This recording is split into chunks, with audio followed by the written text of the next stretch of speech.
as maravilhas da tua lei. Sim, Senhor.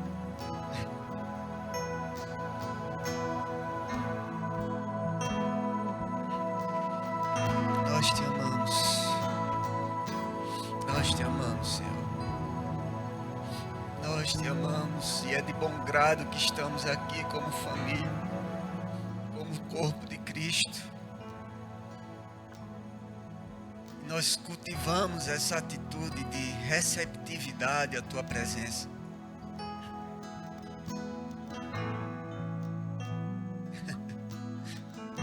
Fazemos isso com zelo, com temor.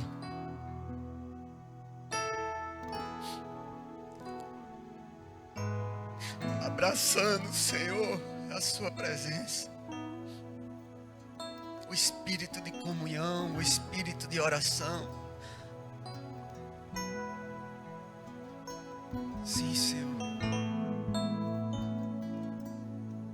Desenvolve em nós, pelo teu espírito, esse temor, esse zelo, essa reverência pela sua presença, pela sua casa, pela identidade da sua casa, Pai.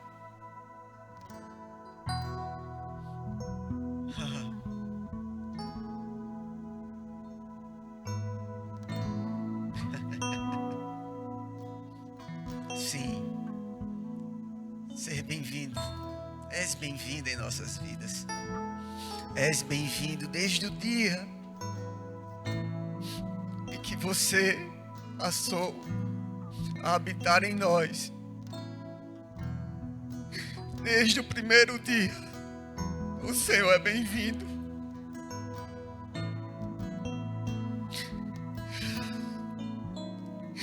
Desde o primeiro dia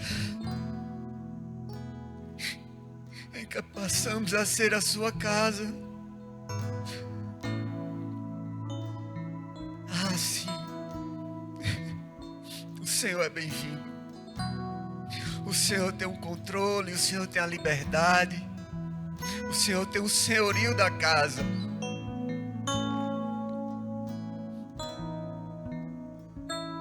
Não é porque faz tanto tempo que o Senhor faz morada em nós.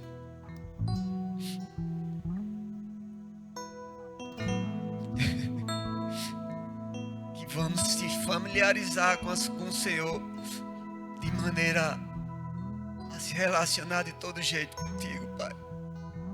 Com o teu Espírito. Não, não, não. Não, não, não. Sempre será um novo dia. Sempre será uma nova mesa posta. Sempre será um novo convite à comunhão, à convivência. Os passados dias não vai deixar as coisas tão familiares a ponto de desmerecer e não dar atenção e o valor que o Senhor merece.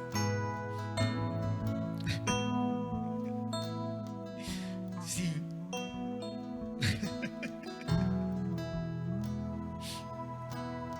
Oh, eu te agradeço. Eu te agradeço, Senhor.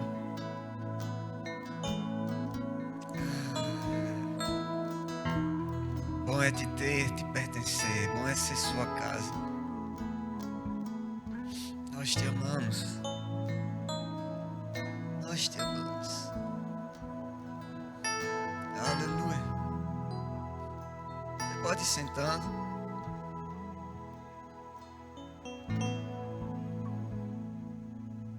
Na verdade, fica à vontade.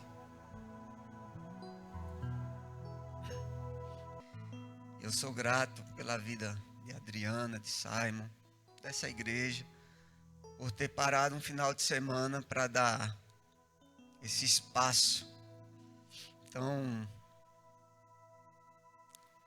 desejado pelo Senhor, dele se mover, dele fazer como ele quiser. Essa liberdade. Sabe, às vezes eu vejo as nossas reuniões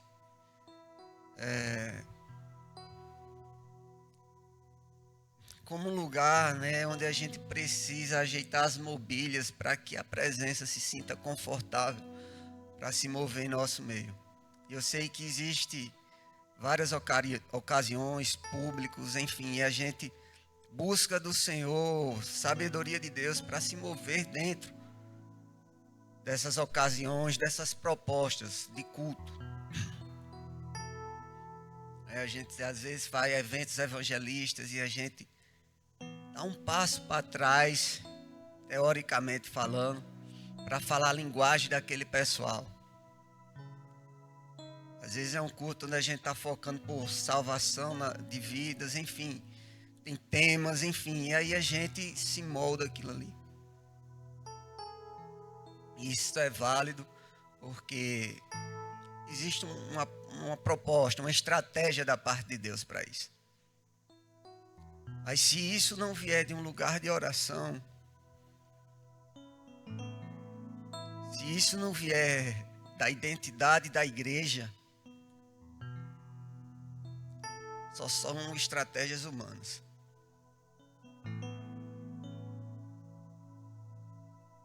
Só é plano humano.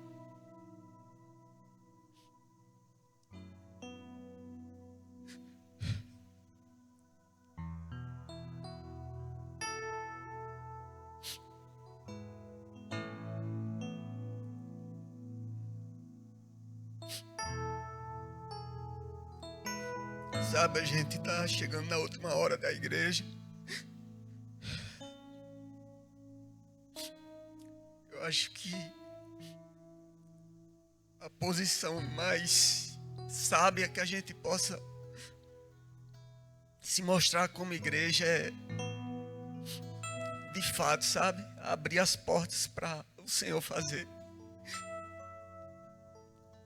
Sair de cena mesmo. As plataformas, elas vão ficar, sabe, sem degraus. Porque vai ser um corpo, vai ser um povo se movendo na terra. Vai ser além de nome de ministros, de ministérios. E eu não estou combatendo nada, nem criticando nada. Eu creio que a igreja vem se movendo dentro de movimentos de Deus mesmo no mundo, proféticos, da agenda de Deus.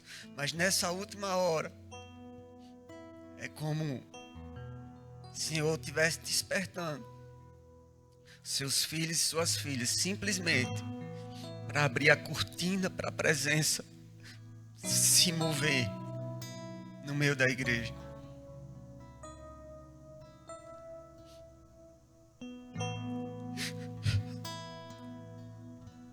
Em João 17,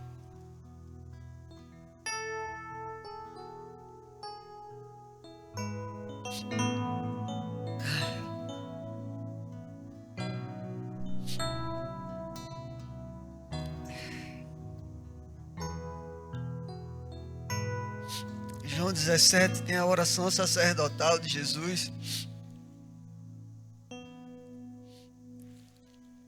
E no versículo 22, ele fala o seguinte: eu dei-lhes a glória que a mim deste.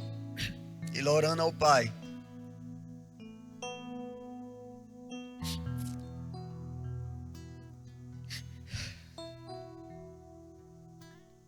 Eu dei-lhes a glória que a mim me deste, com um propósito, para que eles fossem um, como nós somos um.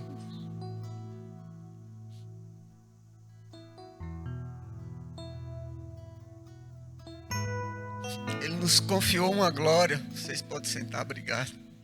O senhor pode ficar, por favor. Amém? Fiquem à vontade, se quiser ficar fique, se quiser sentar, sente, se quiser deitar, deite. Esse ambiente familiar, ele precisa ser desenvolvido em nosso meio.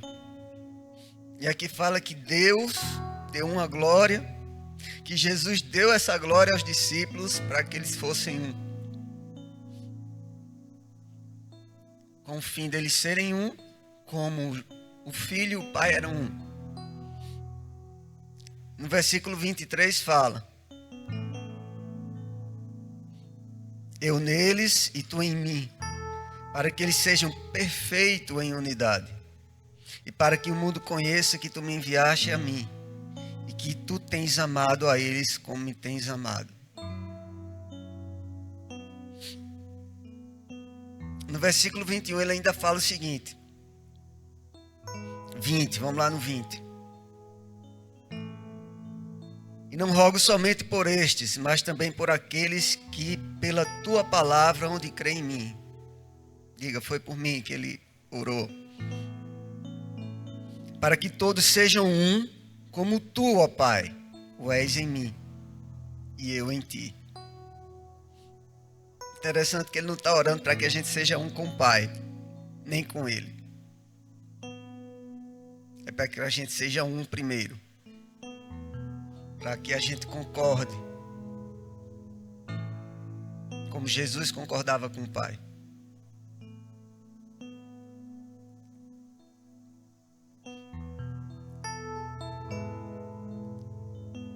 Que também eles sejam um em nós, para que o mundo creia que tu me enviaste.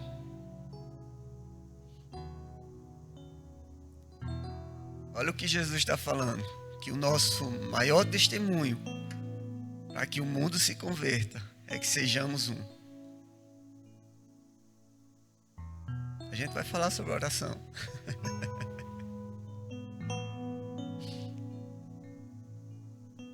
Olha o testemunho. Na verdade, o testemunho que Jesus carregava dentro dele, para que ele fosse de Deus, que despertasse lá em Nicodemos, o mestre da lei, né? Era o que ele fazia, mas a partir de quem ele fazia. Era uma comunhão que existia dentro de Jesus, que ele carregava com ele. É impossível, Nicodemos falou como mestre, é impossível que você não seja de Deus, porque o que você faz só pode ter vindo dele. Jesus está dizendo aqui que se uma unidade em nosso meio for percebida, e aí a gente vai amplificar esse conceito de unidade, tá? Se uma unidade fosse percebida em nosso meio, isso seria testemunho credível, digno de crença para o mundo.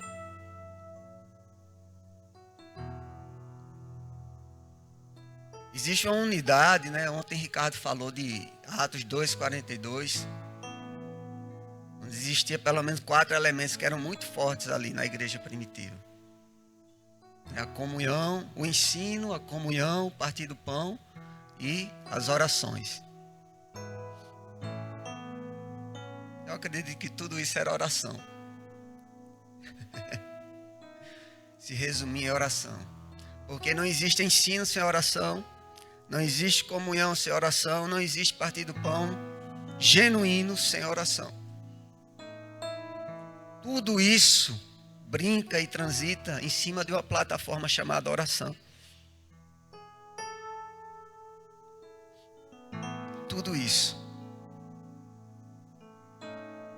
Então Jesus está dizendo esse testemunho credível, digno de crença para o mundo, que é a nossa unidade. Eu sei que a gente desenvolve uma unidade, né? No dia da ceia. Quando o ministro pede para você virar para o próximo e tal. E existe de fato uma unidade em nosso meio. De ajuda um para com o outro. Quando a gente vê um irmão em necessidade, a gente chega lá, chega com recursos próprios, financeiros. Né? Chega com um depósito mesmo emocional para aquele irmão. Chega com a palavra de Deus. Enfim, existe tudo isso. E eu acho que na pandemia isso ficou muito claro. Esse poder que a igreja carrega na unidade. Meu Deus. Eu passei por uma situação dentro da pandemia que eu nunca imaginei que iria passar com meu pai. Ele partiu na pandemia. E, rapaz, foi um tempo de meditação a respeito da minha crença, né? Da paternidade, do senhorio, da consolação de Deus, enfim. Foi um mergulho dentro de mim. Oração. Tá? Mergulhar dentro de você, a partir de Deus, é oração. É um mergulho legal.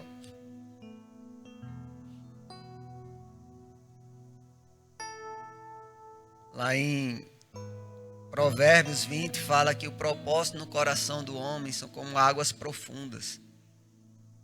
O propósito do coração do homem você não acha em qualquer prateleira, em qualquer acesso à internet, em qualquer livro de autoajuda, de liderança, não. O propósito no coração do homem são como águas profundas. E o homem inteligente o tira para fora.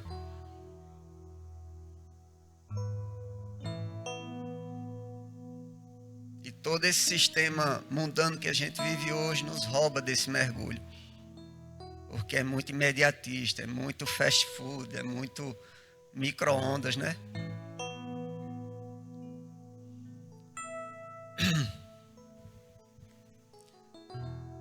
Amém, aleluia. Unidade, né? Então, a gente percebeu esse poder de unidade da igreja, em se ajudar, em se esforçar. Rapaz, é muito forte. O mundo não tem ideia do poder que a igreja carrega. Na verdade, a igreja não tem ideia do poder que a gente carrega. No entanto, isso é uma parte do que é unidade. Existe uma unidade no espírito, que vai além das emoções, que vai além de você ser movido pela necessidade do seu próximo e ajudá-lo, seja de qual maneira seja. Seja de qual maneira seja, não é bom. Existe uma unidade no espírito. E ela só é alcançada a partir dessa identidade sendo desenvolvida em nós como casa de oração.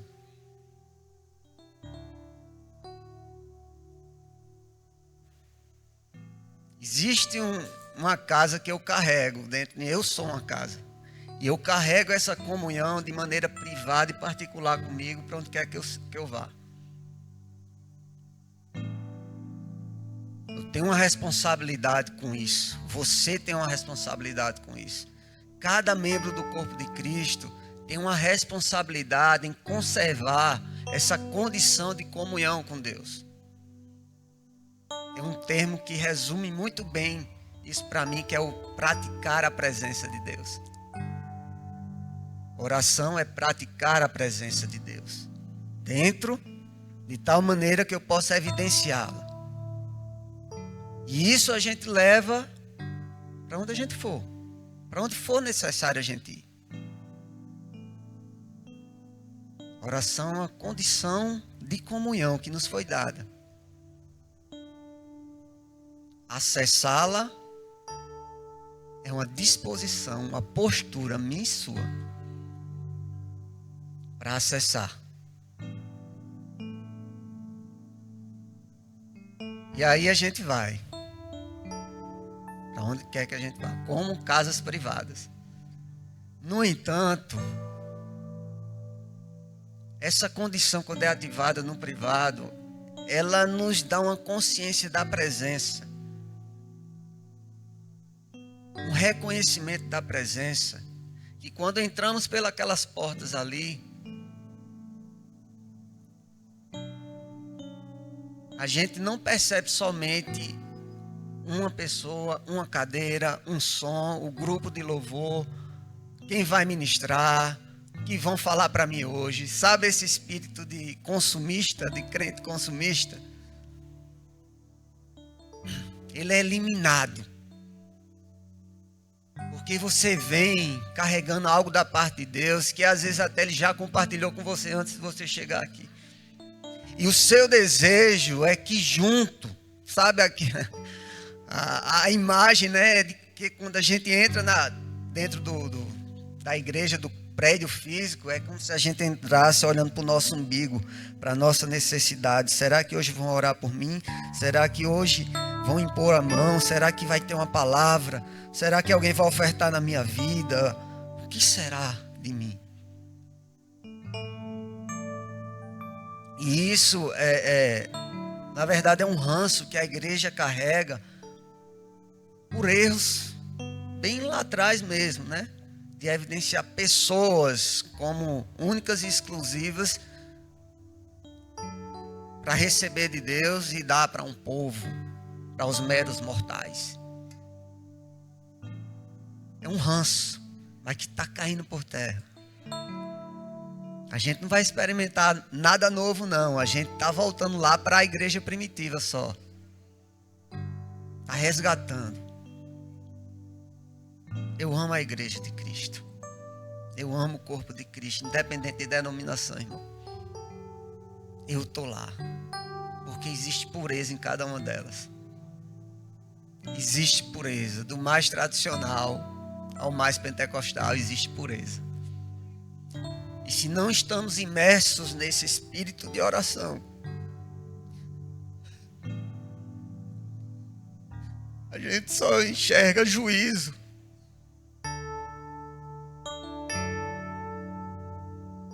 A gente só vai enxergar juízo. Irmão, nossos irmãos católicos, existe pureza.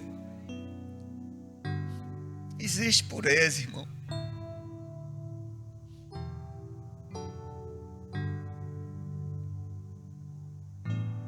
Mas se a gente olha de maneira fria e superficial, a gente só vai enxergar idólatras.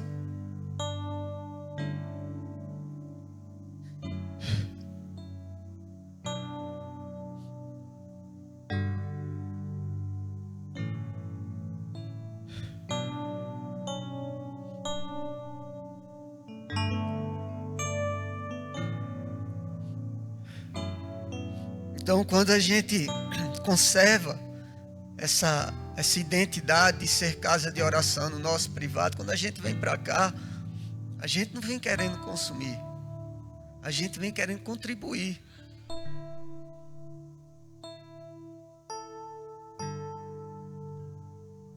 Sabe, quando a gente vem já do nosso dia a dia, do nosso privado, né, do nosso particular, dos nossos afazeres, com isso em atividade em nós, quando a gente chega aqui, é um ambiente para a presença se manifestar. É um ambiente onde a casa está arrumada. Porque, irmão, existe uma presença que está dentro de mim e de você, isso é real. Como falava Pastor Bud, né? Para onde é que você vai se encontrar com alguém que já está dentro de você? Qual o lugar que você pode ir para se encontrar com alguém que está dentro de você? Mas a questão é o quanto a comunhão desta pessoa que vive 24 horas comigo e com você está ativada. A ponto de chegarmos aqui e a gente dar atenção a algo que vai mover a igreja nessa última hora, que é a unção coletiva, irmão. Que é Deus sobre nós. Que é Deus ministrando, o Senhor ministrando sobre nós de maneira coletiva.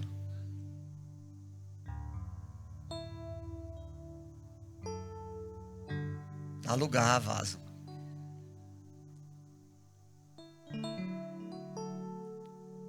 A gente tem que criar expectativa, não na música que vai ser cantada, não no ministro que vai ministrar, não no nome da conferência, oração,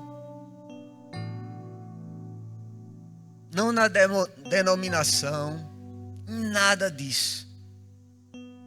A gente tem que criar expectativas no ajuntamento dos santos. Porque ele disse, onde houver 2 ou 3 reunidos, ele vai estar ali presente.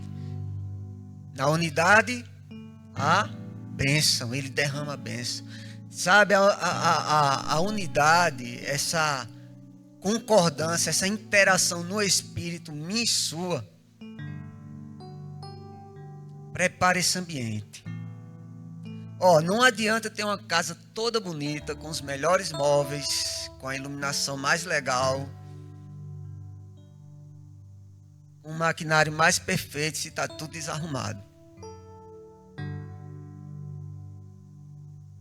Imagina você entrando numa casa, tem tudo de bom de móveis, de mobílias, mas está tudo um por cima do outro. Quem vai se sentir confortável em estar ali naquele lugar? Quem vai? Agora você chega e está tudo disposto em seus lugares, tudo arrumado. Entende isso como a presença de Deus, como a unção coletiva. Quando ele percebe isso, ele se sente confortável em se manifestar em nosso meio. E essas mobílias é a minha e a sua disposição, que é desenvolvida lá no secreto. Amém? Glória a Deus. Aleluia. Então vamos lá, como Maria, que estava sentada aos seus pés. Será que é isso?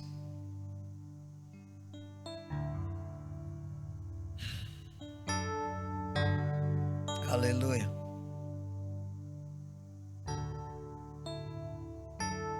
Glória a Deus.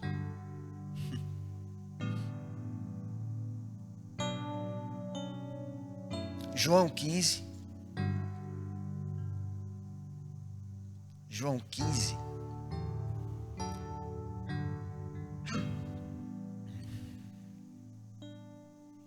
Amém. Me perdoe se eu não vim com a teologia para acrescentar aos seus estudos.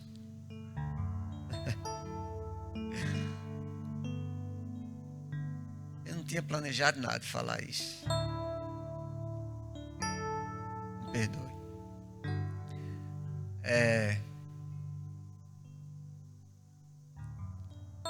Oração, né?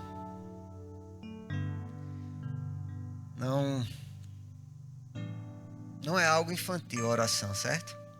Esse espírito de oração não é algo infantil, é algo sério. É algo sério. Porque quando você se envolve com o espírito de oração, com a demanda de Deus, com a agenda dele, você vai resolver coisas sérias. Então não é algo infantil. No entanto, esse negócio tem que ser como criança.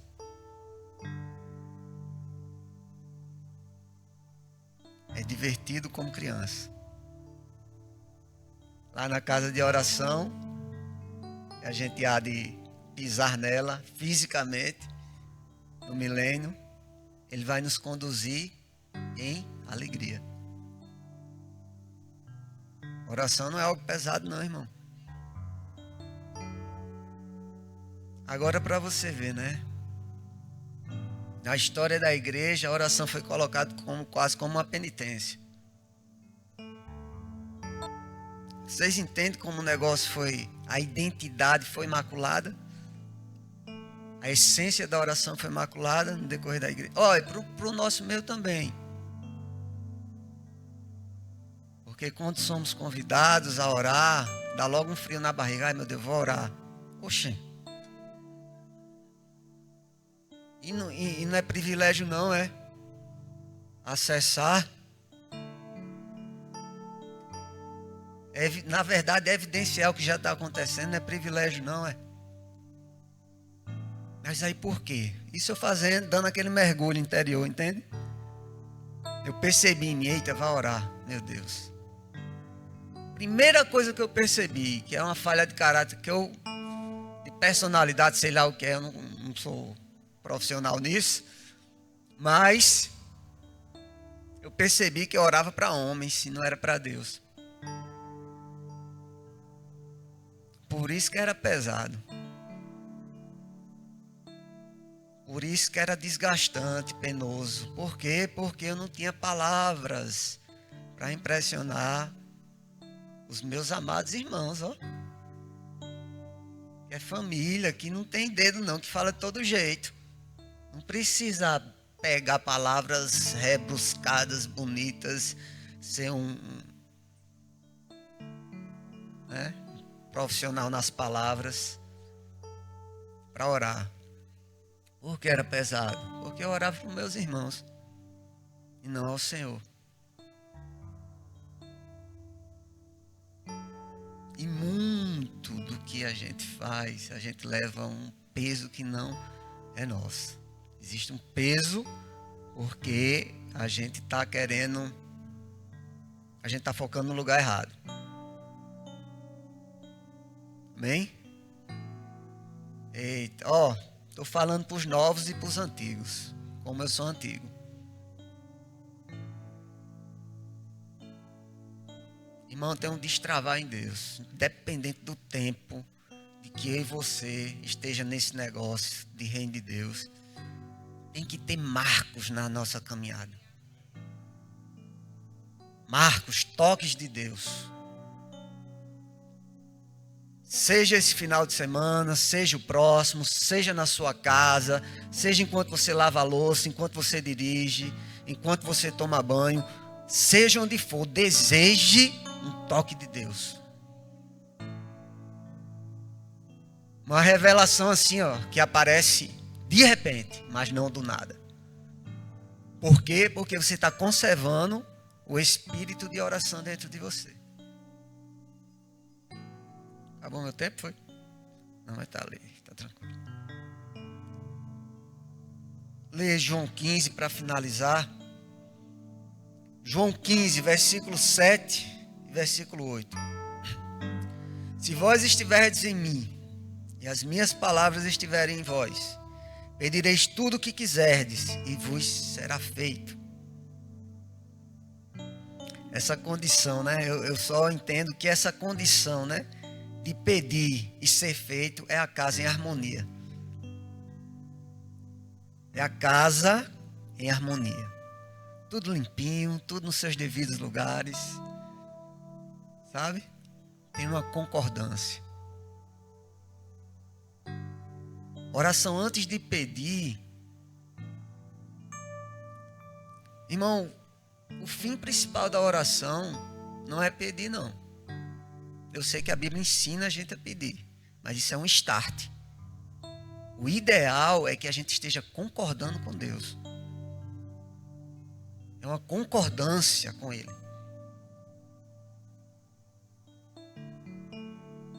Porque quando a gente traz para o pedir, é algo muito imediatista, entende? A minha necessidade. E às vezes o que você entende que é a sua necessidade, nem é necessidade. É só um passeio que o Senhor quer fazer com você. E aí então a gente tem que concordar em dar um passeio com Ele. Para a gente entender por que a gente está pedindo aquilo e não está pedindo aquilo. Para a gente ver as prioridades do nosso coração. Então isso é fato, isso é real. Isso é para acontecer. Tudo que a gente pedir, ter. Respostas de oração é o que Deus espera de nós. É o que Deus espera dessa comunhão. Agora, olha o tipo de comunhão. Se estiverdes em mim e as minhas palavras estiverem em vós, pedireis o que quiser. Se existe isso, o estar nele, as palavras dele em nós, não tem como a gente pedir errado. Por isso que ele garante que a gente vai ter.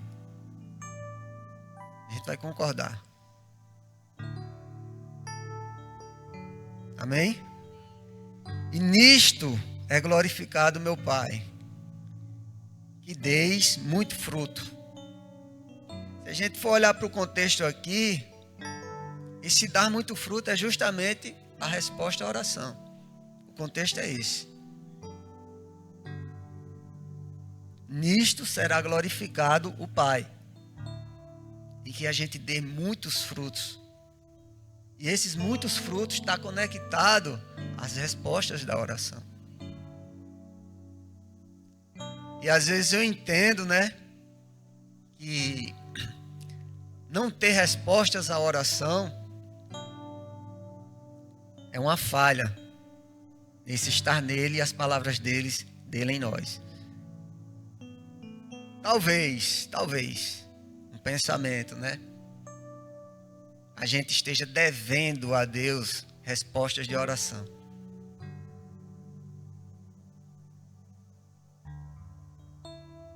Porque a gente entra nesse processo de concordar com Ele.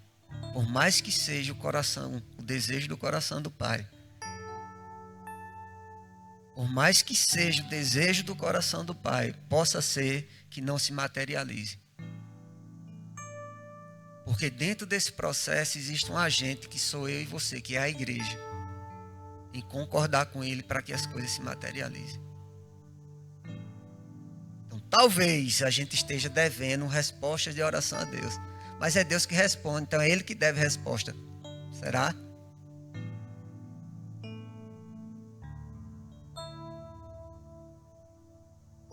Nisto é glorificado, meu Pai, que deis muito fruto, e assim sereis meus discípulos. A gente fala, tem muita coisa sobre discipulado, né? Ser discípulo.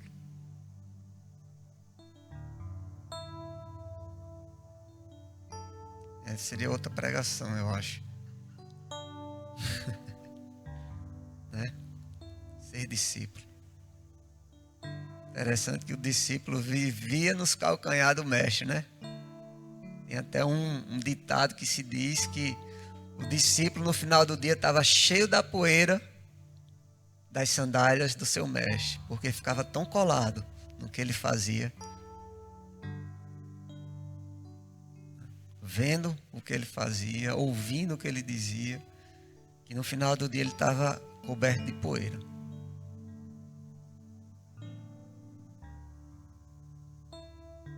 É esse tipo de comunhão que o Senhor espera de nós, que o Mestre espera de nós. E para concluir, né? Acho que essa comunhão que a gente precisa desenvolver no nosso privado particular. E não é pesado isso. Isso é questão de respondermos ao nosso propósito, ao porquê nós fomos criados. Tudo está... Oração é comunhão, irmão. Respostas à oração é evidenciar essa comunhão. E a gente precisa, sabe, conservar isso, ser guardião dessa comunhão. Onde quer que a gente vá. Para que quando estivermos juntos, para não tirar a sua atenção, porque tudo tira atenção, né? Ah, criatura. Ah, desafeiçoado.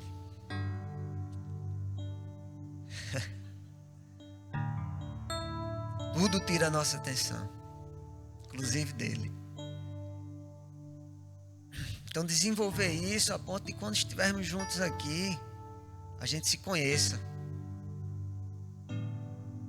Por mais que eu não saiba o seu nome, mas existe uma conexão no Espírito que gera essa sintonia, essa empatia no Espírito.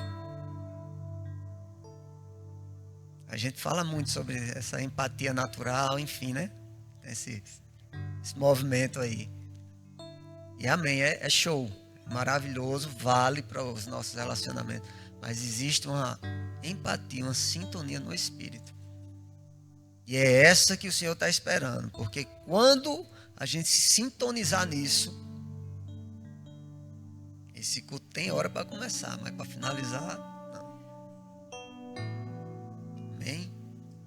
E aí é Ele fazendo, e não nós. Amém? Não sei se deu para ficar alguma coisa. A gente está construindo algo nesses dias. Ontem a Adriana falou. Eu quero trazer essas peças, porque existe uma imagem de Deus para esse tempo aqui, para esses dias, né? Onde os ministros não vão ser estrela, os músicos não vão ser estrela, não foi a palavra dele, não foi a palavra de fulaninho, não.